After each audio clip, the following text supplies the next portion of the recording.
If you wanna be crypto savvy, we can help you skip those valleys. Let's rally, yeah. If you wanna be crypto savvy, we can Welcome back to Be Crypto Savvy, everybody. Thank you for jumping in and joining us here today on this beautiful Tuesday morning.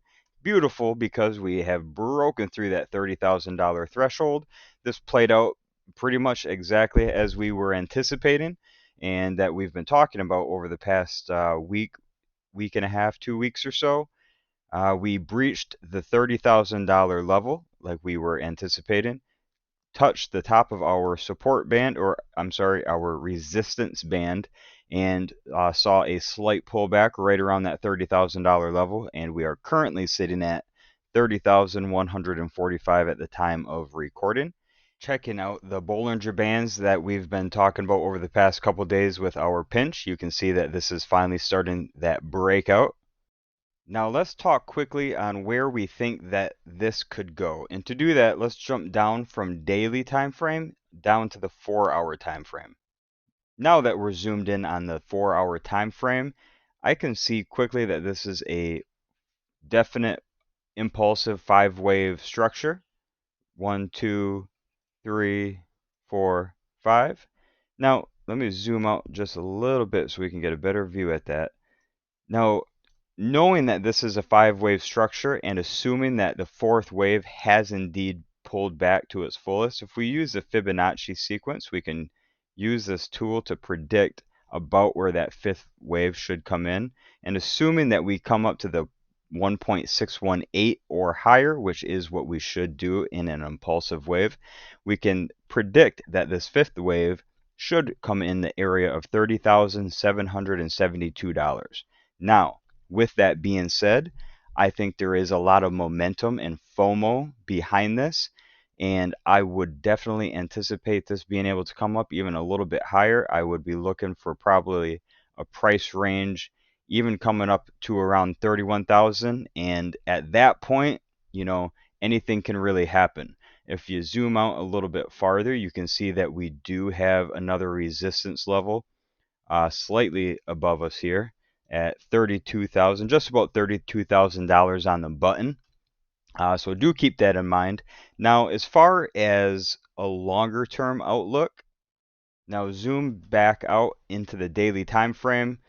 Just as a quick recap, I do believe that we are going to make another push higher today, probably breaking through the top of our first resistance zone here around 30,500 and possibly pushing and testing the bottom of our next resistance zone right at that $32,000 level. So a lot to really be paying attention to, and this is also very dependent on what comes out with our FOMC minutes report, as well as the inflation data and all the other data points coming out through the rest of this week. You can see down on the stochastic RSI, we are about halfway up, so we do have a considerable amount of room to the upside as far as the relative strength index is concerned. And glancing at the MACD, you can see that we're getting the bullish cross down here on this as well, indicating a move to the upside. Now, when we jump back over to the range report provided by Genie.io, this is not updated yet. I'm recording this too early in the morning for this first video, just because of what's going on with the price of Bitcoin. But you can see the top of the Genie opportunity zone yesterday was damn near spot on. There was the prediction for today to peak out a little bit higher before seeing a slight pullback into the remainder of the week. This was in anticipation, we assumed, of what was the predicted outcome from the FOMC meetings report and the other data that we previously mentioned. So later on today, however, we will probably jump into another Genie.io range report just to see what the new updated predictions look like in regards to the rest of the week, especially after the pump that we saw later in the evening yesterday. The last thing I want to leave you with in this particular video is that I am still anticipating a sizable correction. We have a lot of fair value gaps. We've talked about these in the past.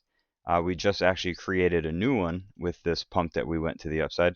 Let me go ahead and change this back here a quick second. Now these fair value gaps we've talked about in previous videos, so I'm not going to go into an explanation of what exactly they are.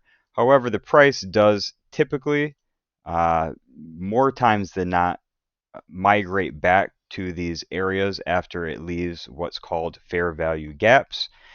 And we do have some pretty sizable fair value gaps all within the expanding symmetrical triangle that we've been talking about going back through January, the beginning of this year.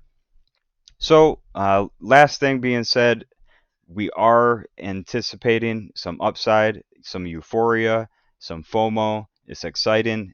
Hip hip hooray. All great. However, just do be cautious that we are getting to a point where we've been moving up in a single direction for quite some time, and nothing moves up forever. And at some point, we are expecting to see that pullback and filling in some of these fair value gaps where institutional buyers were left with open orders. And if they were trying to buy here at $20,000, they're not going to continue to buy at $30,000 when they're the ones that control the price anyways. Now, that's going to do it for us today. If you got anything of value from this video, make sure to smash that like button. That definitely helps us out and makes me happy.